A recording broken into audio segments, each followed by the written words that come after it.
Oh dear, Marlene, how can I live up to such a thing? Oh dear.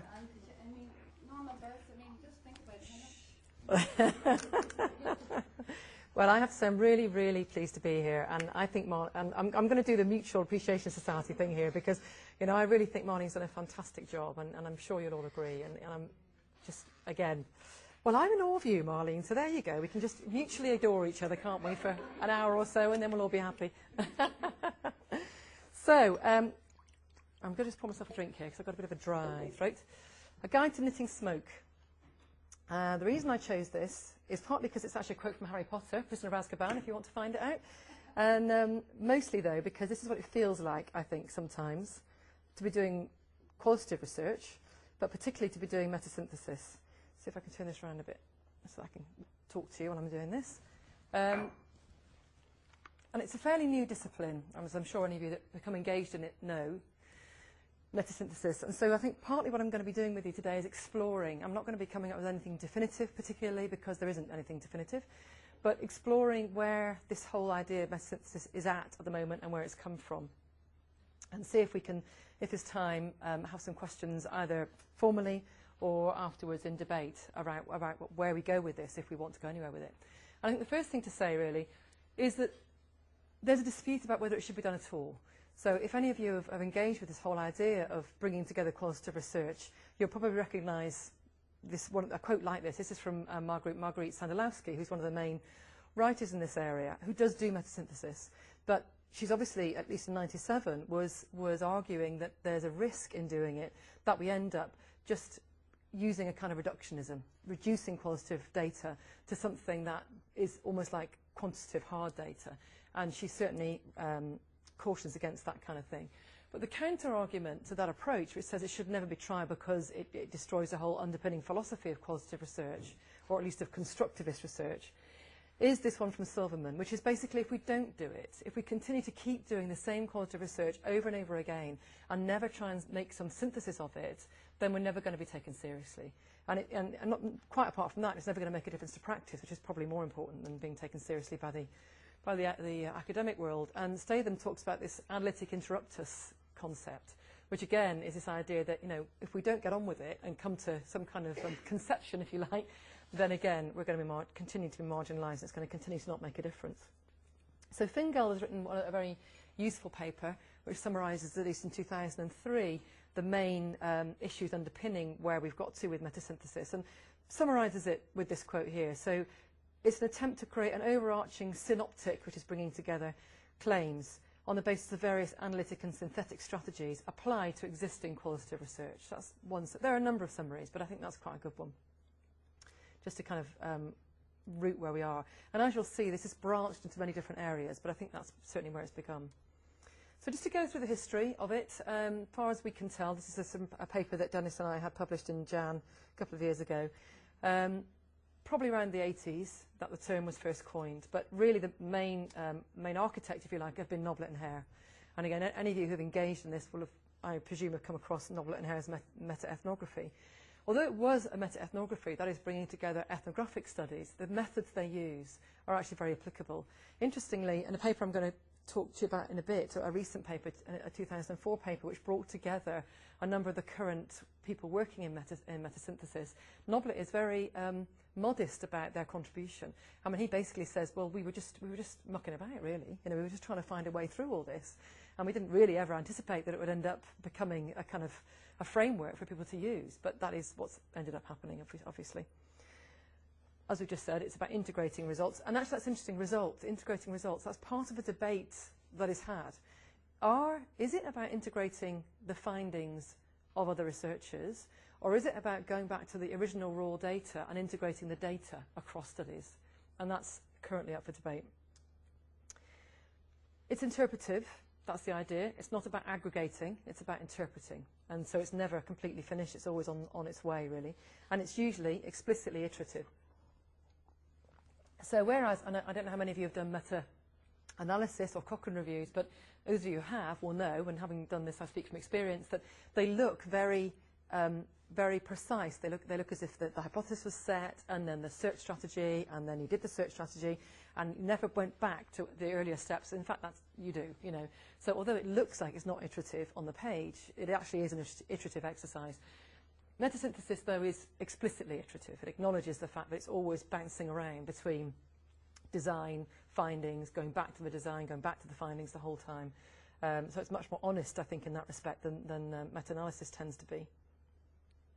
And we've said it's about opening up spaces for debate. So again, it's not about coming necessarily to a definitive conclusion. It's about, as you'll see later on, one of the other researchers in this area has talked about reducing uncertainty.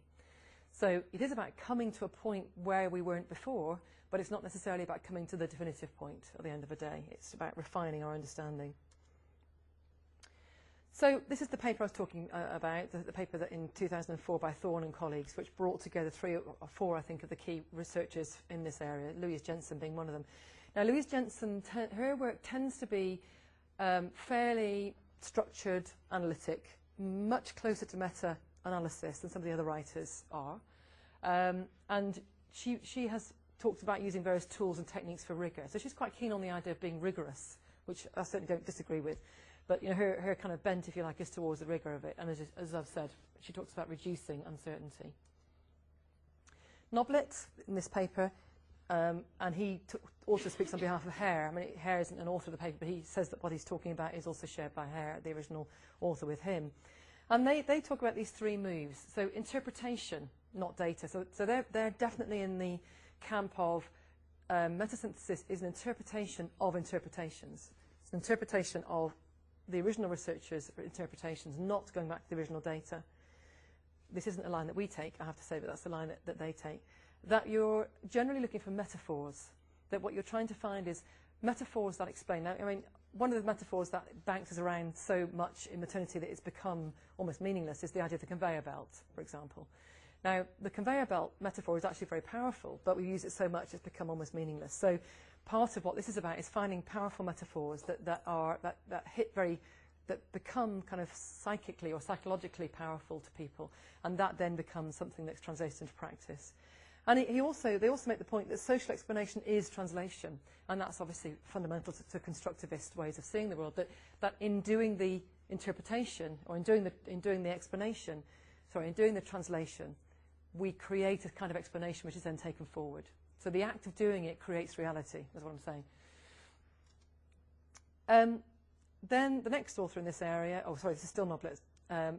This diagram, by the way, is a bifurcation diagram, if anybody's interested, from complexity theory. I can talk to you about that later if you want. But they use these techniques that we use, and a lot of other people do use as well, of reciprocal, refutational, and line of argument synthesis. And it's actually quite grounded theory in its approach. So really what it's saying is you first of all find out how things fit together. That's the reciprocal side of it. So if you've got a range of studies, you say, well, how do the metaphors and the phrases and the findings that are across these studies come together and are similar? And then you go for something like disconfirming data, which is a refutation. Then you say, okay, how do they not? How much does my theory not explain about these data? Having said that, there's another interpretation of this idea of reciprocal and refutational, which is that another way of approaching it, I've not seen this done actually, but certainly it's in Noblet, that it's about the studies you select rather than the content of the studies.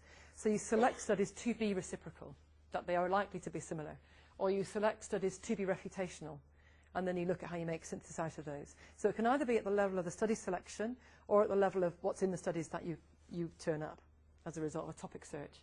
And then the last thing, which again is not very often done, refutation is not often done, and line of argument synthesis is not often done. And Sandalowski feels very strongly about this, as you'll see later. But what you often find in metasynthesis these days is a thematic analysis. So people see how the studies all fit together, and they give you the themes, but they never actually look for disconfirming data, and they certainly don't come up with a synthesis. And those things are really critiqued quite heavily by these authors. So if you're planning to do a metasynthesis, I think it's really worth bearing that in mind. As Noblet himself says, reciprocal is what you see mostly, refutational hardly ever. And the reason I've used this diagram here is because Noblet talks about metasynthesis as a science of becoming, and that's what complexity theory talks about. That you'll never, ever arrive, but you're increasingly becoming more of this pattern that you can see here as you progress further on.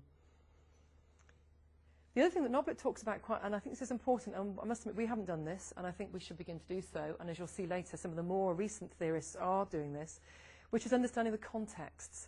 And again, there's been a debate within RCTs, I think, increasingly, hasn't there? Why is it that the reviews don't ever translate into practice? And one of the classic ones of these is Ellen Hodnett's work on support in labour. You know, one of the things we've always held on to as being really evidence-based is that if you've got support in labour, you get better outcomes, because Ellen's review showed that.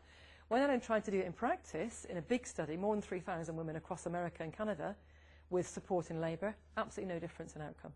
And what she attributes that to is what she calls a toxic environment, that actually, you know, you're trying to impose it, and the studies tend to be done in environments that are accepting of the work. Translating it is much more difficult. So what Nobbit is saying is that we really need to understand the context in which the work is done to be able to understand whether it's translatable or not into our own environments and how. And as I say, we'll come later on to what's called realist review or critical realist research, because that does do that very, very explicitly. The idea of incorporating reflexivity, now Kearney in the same 2004 paper is quite big on the idea of reflexivity, as are we, because we being Dennis and I, because we feel very strongly this is important. And again, this comes back to the idea of a grounded theory approach. Now I know in grounded theory, well, the idea is that you are supposed to a certain extent, bracket off a la phenomenology, where you're coming from, but at least you're supposed to express it. And the idea here is that you should express where you, not only the context in which the work is done, but you as the instrument, the context of you and what your beliefs and thoughts are. And Kearney also goes on to say that they're actually about not trying to neutralize difference, not trying to bring things to a kind of homogeneous point, but to accept and acknowledge difference. So in the synthesis, the difference needs to be acknowledged. And certainly, I think in Norbert Hare's first book, if I remember rightly, they did some of this work, but they came up with an initial theory based on their data, and then they found there were data that didn't fit. And so they went back and they extended the theory, again, like you would in grounded theory, to incorporate the data that didn't fit, and honoured those differences and acknowledged those differences. So back to the reflexivity, that without having personal reflexivity in the account, you can't actually understand the conditions in which what you find can be applied, or the conditions in which what you find has been created, more than anything else. So, for example, in an ongoing meta-synthesis around freestanding birth centres that Dennis and I are doing, we've explicitly said that we think birth centres are a good thing, and that is an important point of departure for people who might not believe that when they come and look at how we've analysed our data. And in fact, in doing that, what we very explicitly did is we said, because we believe in it, we very explicitly looked for disproving data that does not demonstrate the value of birth centres, because that's the only way that we can really take into account our own personal belief sets. It's very hard to look at, that diagram, and that's for a reason. Thorns, this is another one of these authors. Now, they are interesting because they've got a slightly different take on the whole metasynthesis genre, in that they did work which they called meta-study, which was not only about looking at themes and synthesis and everything else, but also beginning to critique the underpinning philosophies of those who did those initial pieces of work. So they were actually looking at meta-theory, what they've also called meta-theory, across studies. And the reason why this diagram's there is that they had 292 studies, for goodness sake, 292 studies, that they looked at. And you can imagine, looking at qualitative data across 292 studies. And they said, unsurprisingly, truth claims of all sorts slipped into and out of focus. And certainly with our birth centre work, and we only had, I think, I've got it later, I think 4 studies, or maybe 5, 4 I think. In our birth study work, we found that there were certain truth claims around what midwives did that actually, when you looked at the data, weren't really backed up. And so we did find this phenomena. The paradox or the parallax is how they frame this. Okay, nice little turn of phrase. And then Sandalowski, lastly, talks, and I think this is so true, we live in an era of meta-madness, and she's also called it more recently meta-jeopardy. I think we really have to be careful about this. Let's put everything in a big bag and shake it all up and see what comes out the other end, and she's very strongly against this. And she separates out a number of turns of phrase, actually, but particularly meta-summary, which is basically quantitatively, and she does quite a lot of this, interestingly, of a qualitative researcher, quantitatively aggregating qualitative findings. So what they've done in some of their pieces of work is said, how often does this theme come up across a range of studies? Which I quite find a bit extraordinary, actually, because I think that's an unusual way to go about doing qualitative research. And then she goes on, she shows that the metasynthesis is different. So and again, she's talking about integrating findings, the interpretive integration of qualitative findings that are themselves interpretations of the data, of course. So you're always getting one step away in each of these from the data. And she's very strong about this. In fact, this last paper, I think the whole paper could have been written in one paragraph, which is do a metasynthesis, because she just repeats it over and over again for about 4 pages. And to a certain extent, I agree with her. You know, as we said earlier on, it's really important. She uses the phrase, come to a point. I must admit, I think I'd be a bit scared to be taught by Marguerite Sandalowski, but there you go. I think she's probably quite fierce. We met her. Yeah, well, there you go. I mean, this isn't, obviously, by any stretch of the imagination, a full summary of the kinds of studies, the number of studies that are out there. There are some of the studies that are relevant to us, potentially. Maybe not the chronic illness, but it's there because that's the one with the 292 studies in it. But you can see that it's probably only really since the late 90s, only the last 10 years, that these studies have started to come out in any kind of meaningful way. And I'm going to talk a little bit about the last 2 because I know about them, which is the 2 that we've got published and one that's about to go out, and then a range of PhD students' work and some work we did for CMatch that I'll probably allude to. Which is not to say that these are the best, of course, but they're just the ones that I know about because we've done them. And if I'm going to guide you around knitting smoke, I have to tell you what we got up to, I suppose. The kinds of issues I think that come up that will be brought up as we go through this are these paradigmatic and philosophical, what topic, where you go with it, all these things. Some of which are the same for meta-analysis. I mean, I don't think we can deny that there's a synergy between the 2, but some of them are different. So we'll go through some of these. So firstly, these questions. Again, the arguments against summing up. It's not about summing up, and I think that's really important. And any of you who've engaged with this will know that. Jensen talks about a search for truth value, which I think is a bit problematic because I mean, she's not talking about truth, I suppose. She's talking about truth value, and so I can kind of see that there's a bit of it's not quite the same as saying, you know, a be-all and answer. But still, I think using the term truth is a bit problematic. We might want to discuss that. The argument about whether you can combine studies that use different epistemological and methodological basis. Can you combine phenomenology with discourse analysis, for example? Can you combine grounded theory with ethnography?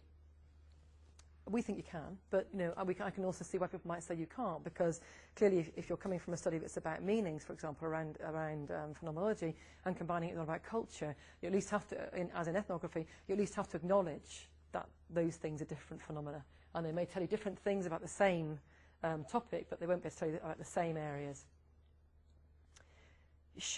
Can and should you be looking at the quality of the studies? So in the same way as you would for meta-analysis, where you look at the quality and then you combine high-quality studies, can you establish the quality of qualitative research? Should you? And again, there are debates about this. Sandalowski has produced a huge long checklist around the quality of qualitative studies, but then goes on to say, well, actually, it doesn't matter, you should use them all anyway. As long as they tell you something useful. Kind of interesting. Others would say you should never look at the quality of qualitative studies because there's so much argument about it, and as you'll see, it's true, there is argument. Role of self and reflexivity, again, I've discussed that a little bit. So let's go on to topic definition. Some of you may have seen me use this slide before. This is a llama birthing centre. And so, you know, if you're going to look at birth centres, how far do you go is the question, really, raised by that slide. And here's an example from our work around expertise. So we started off with this question. What's the nature of midwifery expertise in the context of physiological birth? That was the first thing that we were interested in. And then as we began doing this iterative process of searching and going back and forwards around what we could find, we ended up with a much more dense question. So what accounts of intrapartum midwifery skills, practices, beliefs and philosophies are given by practitioners working in the field of midwifery, not midwives? Because we began to realise that actually and this is contentious, but the line between the trained midwife and the experienced and skilled traditional midwife is not necessarily clear. Or if it is clear, it may be clarified around issues of technical expertise and not necessarily around issues of belief and philosophy.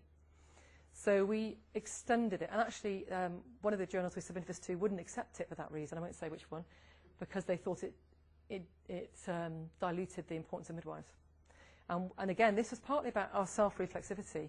You know, we said to ourselves, actually, we want to find out about what the essence of, you know, from in a kind of phenomenological way, what's the essence of this thing called midwifery that matters to women beyond professionalisation, which is how we got to this point, really. working in the field of midwifery who are practicing beyond the ordinary. And again, we started off talking about expertise, and we have used expertise as a shorthand. But again, when we started looking at the literature, terms like expertise, competence, experience are all used interchangeably. So we wanted to find out about people that were unusual in this area, in the intrapartum setting. So that's why the topic ended up becoming something different than it started off. That one was actually, that's a needle there, in a haystack. So where and how to search. And clearly, again, I mean, it's difficult enough trying to find randomised trials, isn't it, if you've done meta-analysis. Trying to find qualitative accounts is well nigh impossible in any kind of meaningful way. And again, some authors in this field would say, there's no point in trying to find everything. Just find a range, and that'll do. Others, and again, we're in this camp, say, no, you really should try and find out as much as you can that's out there around your area, just to be rigorous, really, and to make sure you're not missing things that are not necessarily highlighted in the key journals, but which are important. And that may be looking in different disciplines as well as looking in different journals. So that the problem of missing something small is important. Equally, the problem of missing something huge is important, because sometimes a study can be staring you in the face and you don't pick it up because your search strategy has been too narrow. So balancing both of those things around searching is really important. Again, not different from meta-analysis, but different because you have to look in things like books, sometimes unpublished accounts, journals that you're not used to, and so on, to find some of these papers. Criteria, again, some of this is classic, your normal meta-analysis. What language do you look in? Now, generally, we've tended to only look in English because that's what we're able to do locally. We're just doing a search now, though, on following on from the CMATCH work, on why women in lower middle-income countries don't access antenatal care. And we are going to search for we're going to include French and Spanish literature in that because of French-speaking Africa and because of Latin America, because we think we're going to miss very important papers if we don't do that. Most of our other studies have been rather UK-centred, so it's been less important. The population group, I mean, again, this is similar to meta-analysis. What kind of population are you interested in? Are you going to make it narrow? So, for example, in terms of the antenatal work, our initial work was around women who don't access antenatal care at all, but we could have actually extended it to women who access and then don't continue to access, for example. So, that's fairly important to establish. And again, some would argue that you set that very broadly because you never quite know what you're going to find. And others would say that makes it unmanageable. It's the same kind of argument as for meta-analysis. It's a pragmatic decision. There's no right or wrong answer as long as you can justify it. That's the important thing. The setting, and again, our birth centre study, we found that quite difficult. Not so much for the qualitative one. Yeah, we did actually for both, for our quantitative and our qualitative one. Because when we started looking at American birth centres, a lot of them had GPs and obstetricians in attendance in the birth centre. So we started to say, well, are we interested in the relationship between the midwife and the woman and midwife-led care? Are we interested in out-of-hospital birthing, or are we interested in a combination of both of those things? So those kind of questions begin to come up when you start looking at setting and what goes on in settings. Again, these are the contextual questions. Are you conscious of the context and how that might vary? Even though they're all called birth centres, they're not all the same thing. What type of study we've already discussed? Are you going to just look at ethnographies? Are you going to look at a range? Are you going to include high quality studies or not? And this is important, I think. How close to the data do you want to get? And again, this depends on whether you take the line that you're interpreting an interpretation, so that what metasynthesis is about a sociological construction based on somebody else's sets of constructions. Or are you saying, no, I actually want to find out from the raw data what was said and reanalyse the data? I must say, we've tended to do that. We've tended to go back as far as we can because, of course, even the raw data isn't raw. It's a construction of the interviewer or the observer and the practice. But at least it's not reduced into journal form. So it's a PhD thesis, for example. When I talk about raw data, I don't mean the transcripts. I mean a PhD thesis rather than a journal article. Because although it's still interpretation, you've got a much broader canvas to take that interpretation from than you have from the constraints of a journal. And you're also more likely to find the reflexivity and the contextual issues and all those kind of things. So we to date, have tried to go back to the original report or PhD thesis. I'm still not sure whether that's right or not. I don't know. And we could debate it. Date range, again, people tend to be quite arbitrary about this. Oh, I'll look back to 1980, that'll do. Or, 1960, because that's when Medline began, Not really good enough. You have to have a rationale for why you went back to 1980. Was it pre-changing childbirth? Did things happen differently before and after, for example? Otherwise, again, it's a bit arbitrary, really, and you could be missing something really important. Or you could be doing far too much. You know, it's equally as bad to do too much as too little, because you could be wasting taxpayers' money if you're spending a lot of time on something that wasn't necessary. Study quality, and again, I'm going to go into that in a bit more detail. And also, what about opinion? I mean, we've started to talk about, we've done but not had published, what we've called a nested narrative review, where we've did some work. Sheena Byram did this for her master's dissertation. Did a meta-synthesis, and then looked at opinion data around what she found. She was kind of trying to see whether what she found from the meta-synthesis was reflected in current opinion, to see whether that was kind of made sense. And we haven't taken that any further, but you know, it's up for debate, I think. Okay, so here's an example from our expertise study, or practicing beyond the ordinary study, which was done by myself, Louise Simpson, and Katrina Trafford. And Louise has now taken this forward and done a Master's by Research building on this work, and she's now planning some cross-cultural work for her PhD. So this is kind of, you know, moving on quite nicely, really. Published in JAN a couple of years, this year, in fact. So we did have very clear exclusion criteria, and you can see them here.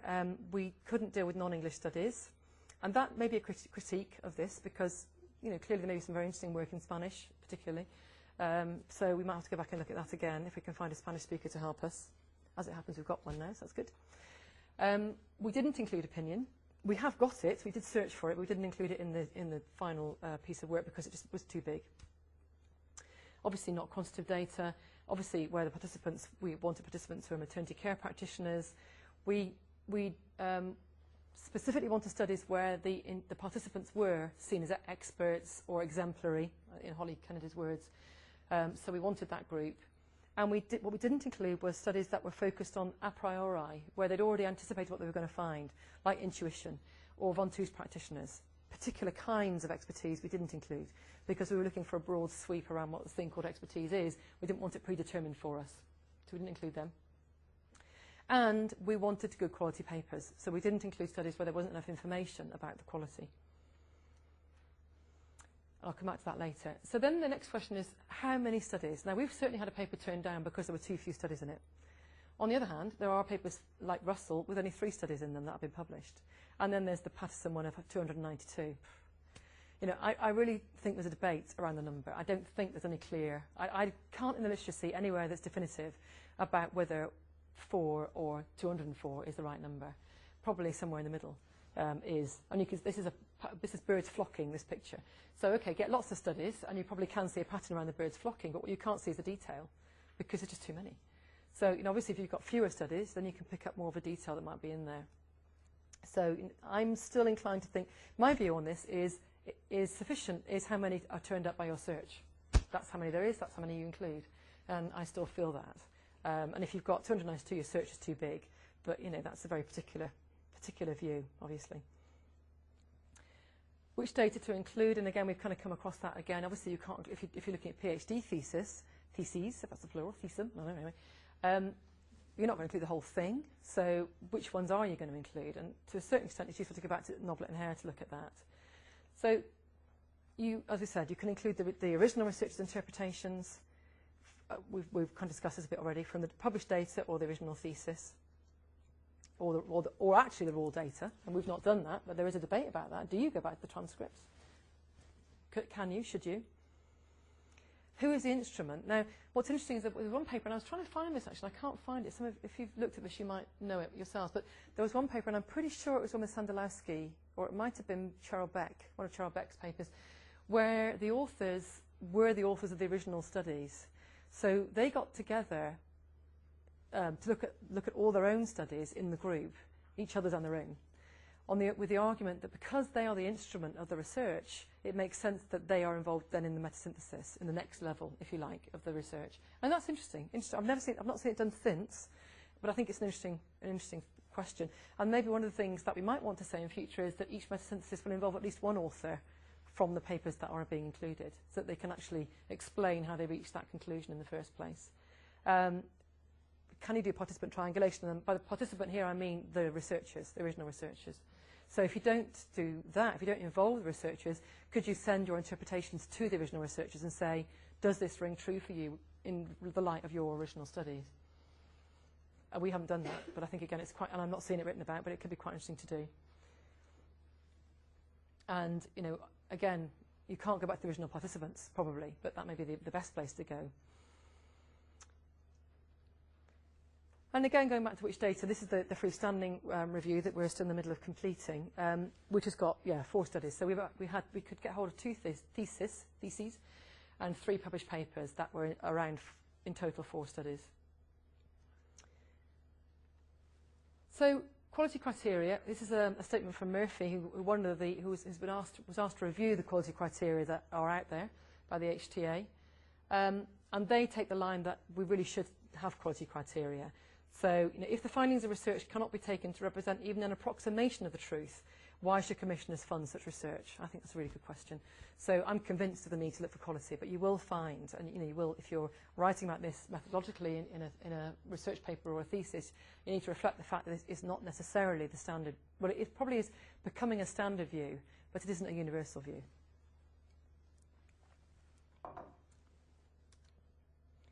So, well, this is our statement, so you can see where we're coming from.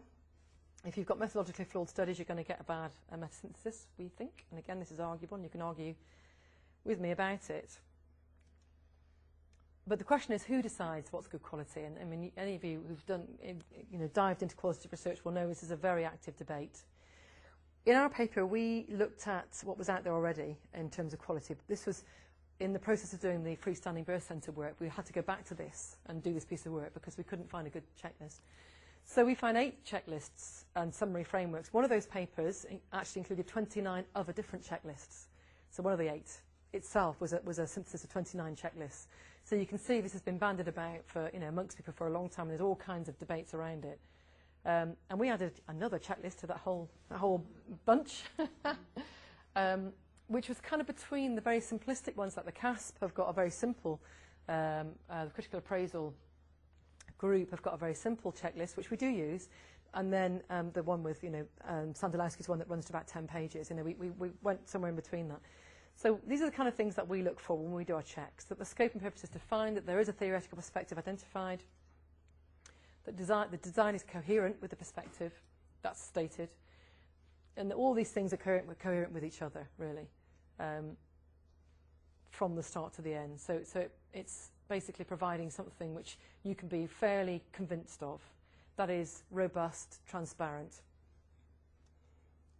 and it's ethically clear, and relevance and transferability is expressed. So that's what we look for. Now, we don't say that if you don't tick all those boxes, we're not going to include a study. And you'll see the other thing that we've gone on to do, which again is even more contentious, is to have a summary score, summary quality score, which I've not seen in any other papers, papers around this area. Not necessarily to say that we will throw things out that are lower down the score level, but so that people can understand the quality of the studies that we've actually brought into play. Oh, here it is. There you go. This is based on some work that Elaine Jackson, another one of our master's students, did. So she started this work, and then we've taken it forward since then. And it's now in the expertise paper, in fact, is the first time it was published. So it's very simple, and it's based on Lincoln and Guba's definition of the quality of qualitative research. So no or few flaws, that the study is credible, transferable, dependable, confirmable, which is Lincoln and Guba's criteria. B, some flaws, but they're really unlikely to affect the transferability of the study. So A's and B's we would definitely include in anything that we do. C's we might not, and D's we don't. So C is some flaws which might affect the credibility of the work, and D is significantly flawed piece of work. And that might be not necessarily the work itself was flawed, but that we can't find the data to be sure that it isn't. So, you know, some studies might fall into D that are very good studies, but we can't find the evidence they're good studies. And I'll hopefully show you, if I can get onto the thing here, how we've done it in practice. So what we normally do for ourselves or for our students is advise that the first cut, if you like, is the CASP. Those of you who haven't come across it, it's available online. The CASP approach, which is very simple to qualitative research. So if they don't fit the CASP criteria, then we don't include the papers at all.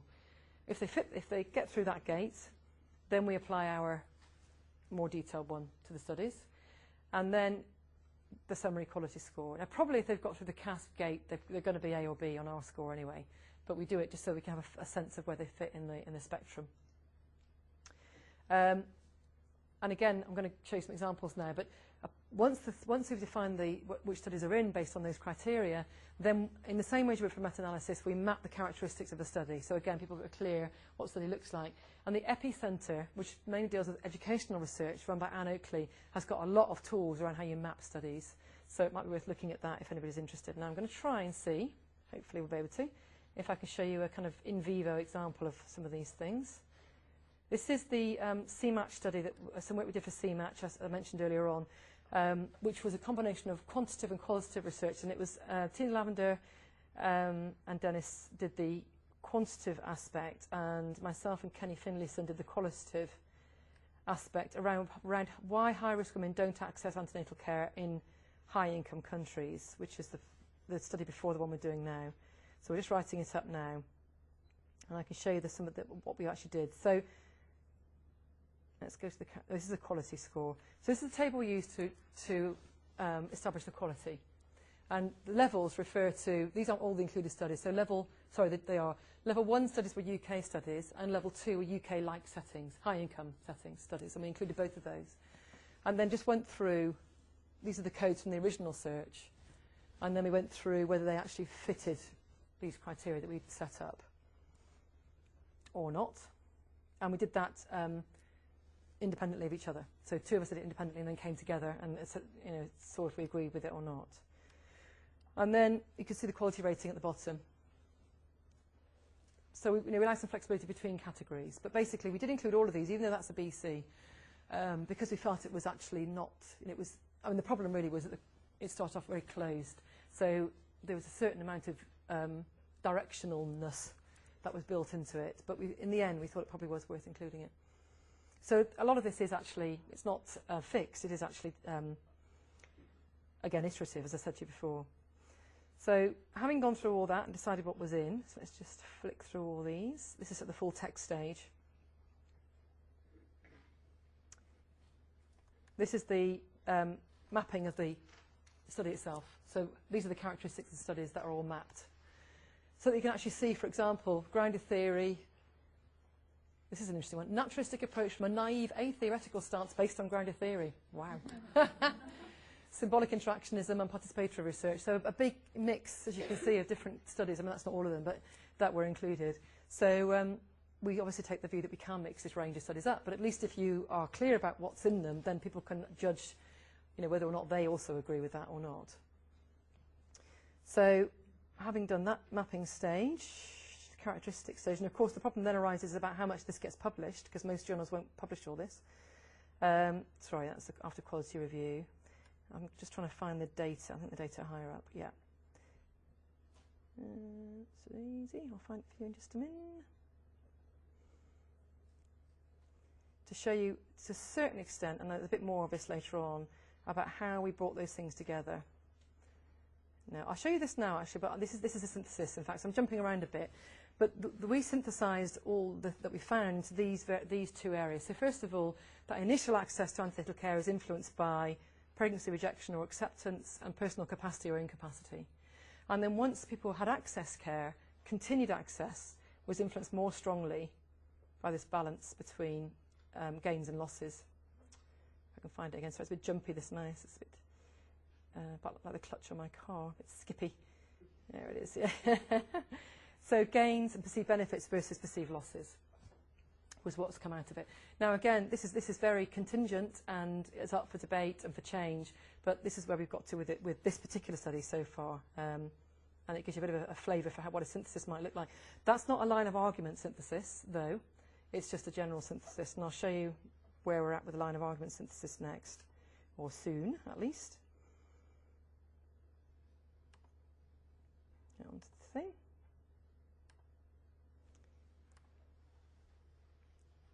Which one was I on? Can't remember. It's beyond that, wasn't it? Let's go there. Oh yeah, perfect. Okay, so moving on from all that then. So who should be the analyst? So having decided that we've got this far, and now you've got to decide on your analytic strategy and who's going to do the analysis. Is it going to be one individual? Are you going to do it with a team, like we tend to do? Are you going to do it blind? Are you going to do it by consensus? How are these things going to emerge from the process? And using Noblet and Hare's line, this is the kind of, again, the one that's classically used, and certainly the one that we use. The way to do it is to read the studies, obviously, determine how they're related, and this is where the reciprocal and refutational translation comes in, translate them from one to the next, and then synthesize them through the line of argument. So the process is, again, not so different from meta-analysis, except for this idea of looking for disconfirming data around the refutational analysis and coming up with a synthesis, and then expressing the synthesis and how it's expressed. And one way is the way I've just shown you. Another way to do the process is this one. So this is schematically how it's done. And again, it's a fairly grounded theory approach. So you start with the first study, and then you derive key themes from the first one, and then you take those into the second study and see if it fits. And if it doesn't, then you amend the themes, take it into the third one, and so on. Now, I must say, we tend to not do that. We tend to put them all together and do it as a whole. But classically, this is what would happen if you took a kind of Glazner, a Noblet and Hare a la grounded theory approach, a la Glazner and Strauss approach.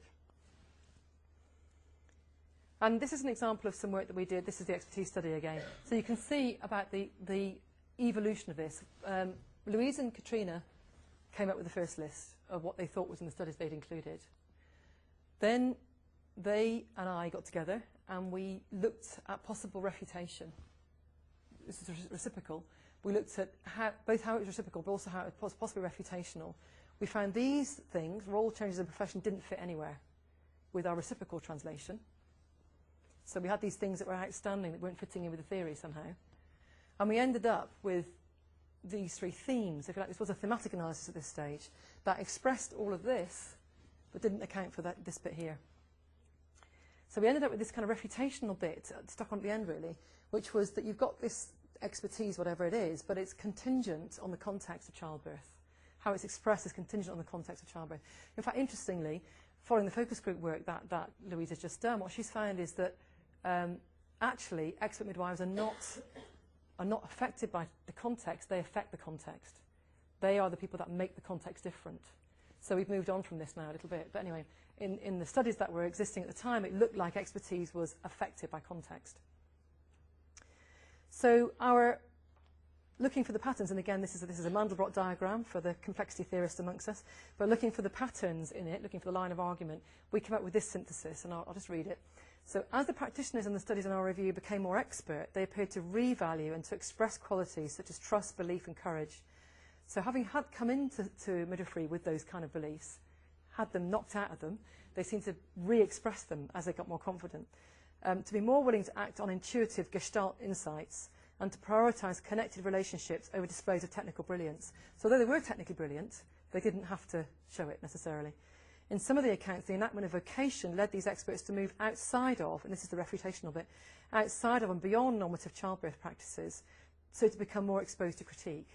So what our line of argument's trying to do is take account of that reciprocal element of the context.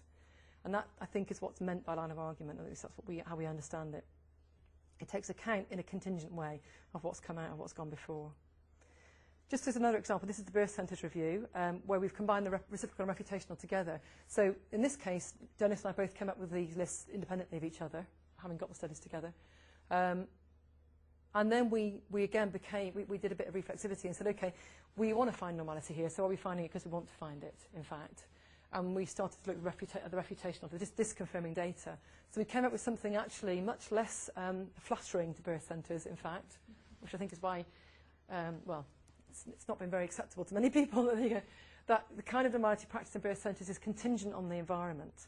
And the particular example that we give is one of the American birth centres, and this is around the creating deviance thing, where one of the women wanted her child, now I always say castrated here, I don't mean castrated, circumcised, wants her child circumcised, and but the midwives treated it as if she was asking for castration. They were really, they expressed a great deal, this is an ethnographic study, so it was clear in observation, a great deal of condemnation of this woman because she was practicing outside, she was deviant from what was the normality contingent on that environment, yeah? So this interpretation of birth centres is not actually straightforwardly flattering. And so we say, and this is built on Annandale. Annandale is one of the people that's in the study, and her work strongly influences this line of argument. So the reality of the freestanding birth centres was constructed in a complex interplay between social action, this is Annandale's words, social action, social relationships, and social structure. And then we said, midwives manage the culture of freestanding birth centres in certain ways to accommodate the interface between their philosophy, the philosophy of obstetricians, and usually, but not always, that of labouring women and their partners. Because there's a certain midwifery project going on around birth centres, which doesn't necessarily engage women all the time, necessarily. And it's still unpublished because people don't like it, but it will be published. So the rules of thumb around here are, obviously the process is iterative, that's important. It's never final, it's contingent. And one of the measures of quality is fit and transferability. So, you know, if people, I mean, hopefully if you've read those lines of argument and gone, oh yeah, I recognise that, then for us that's fit. You know, that it actually makes sense with your frames of reference, and you know, you can see it could be transferred to other kinds of environments. So that would be a tick for us. And you know, we certainly feel this. The concepts of theoretical saturation and disconfirmation are useful. So again, when I say the number of studies is the number of studies that arises from your search, equally, if you do find a lot of studies in your search, then you're probably looking to find saturation. So in that case, I probably would do the first study, then the second study, then the third study, and then when you get to the 10th, hopefully you've got some degree of saturation, so you might not have to go on to your 50th, hopefully. So finally, how should the findings be reported? I mean, do you report that whole process? Do you publish all those tables that I've just shown you? Obviously you can't, because most journals won't accept them. So there is and we've certainly struggled with this, trying to fit all this stuff into, well, most recently a paper for the BMJ, which is what, 3,000 words. How did you do that? And although some of these papers, some of these journals will allow you to put things on their electronic site, so you can put some of the data on the electronic site, you obviously can't always. So we're still kind of struggling with how much space is given to reflexivity, all that kind of thing, which we think is important. And that's just a question of trial and error, I think, and seeing how you can get it to fit into the framework of the journals that you're reporting it to. But it seems to me still kind of, if you like, paradigmatically for me, that those elements of reflexivity and of quality and those things that we've just talked about in our checklist should be there. Even if they're only there as a line, they should be there somewhere, just to acknowledge that they were done. So this is actually called a smoke ring, and as I understand it. So this is knitted smoke here, if you like. And clearly it could have been knitted into anything, something different could have been made. But if you can knit something that at least has some form that can be transferred from one person to the next, then it's something hopefully that's useful and meaningful. In this case, probably keeps you warm as well. So it has some kind of utility. And obviously at the end of the day, what we're all about is utility, making a difference. And if it doesn't make a difference, if it's just an esoteric exercise that gives you a tick on your CV and on the RAE, then I would say it's a failure. Academic success, but a failure in terms of changing the world, if you like. So just to kind of wrap up a few slides on where the future of this might be. And again, this is this 2004 paper, which I would recommend looking at because it does summarise a lot of the key arguments from a lot of the key writers in this field. And as you can see, they're basically saying the methodological conventions remain in flux. So almost nothing I've told you is correct. It's kind of like hopefully correct enough, but it's not necessarily correct, and it might be different in a year's time.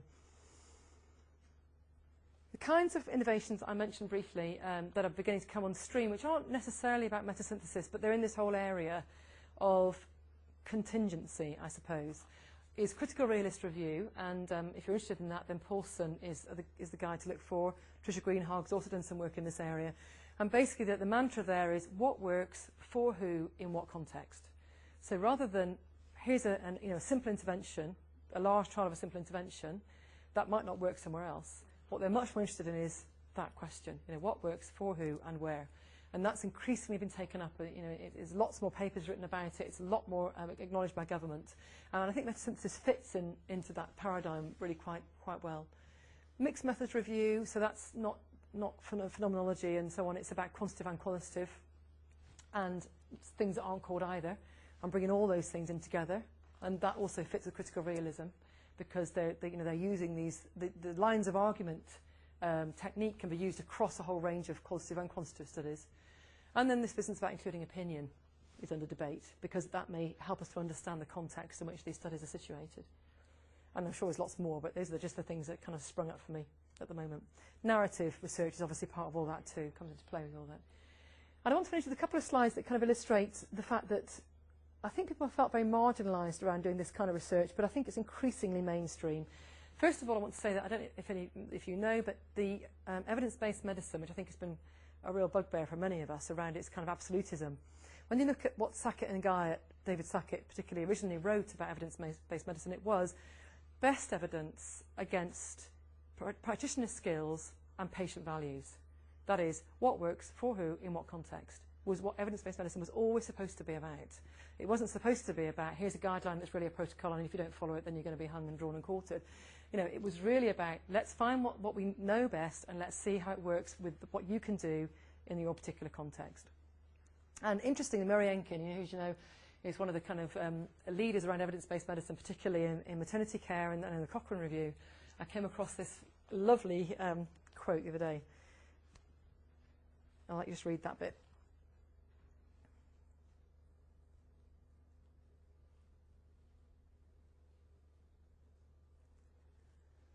So he's beginning to move into this paradigm of uncertainty and complexity and recognise that, you know, really this is where things are at. And he says, it is, to use an ancient word I only recently learned, a clinamen, a swerve, a point of intellectual revision. And I think probably, you know, we're kind of entering this. He set up something called the Clinamen Corporation, I think, or Institute, to incorporate, you know, to kind of follow on from Cochrane, if you like, to incorporate some of these things.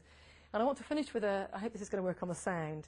This is Donna Rumsfeld, and some of you would have seen this. I've used it before, and you may have seen it in a different context. But just to illustrate this whole point, really.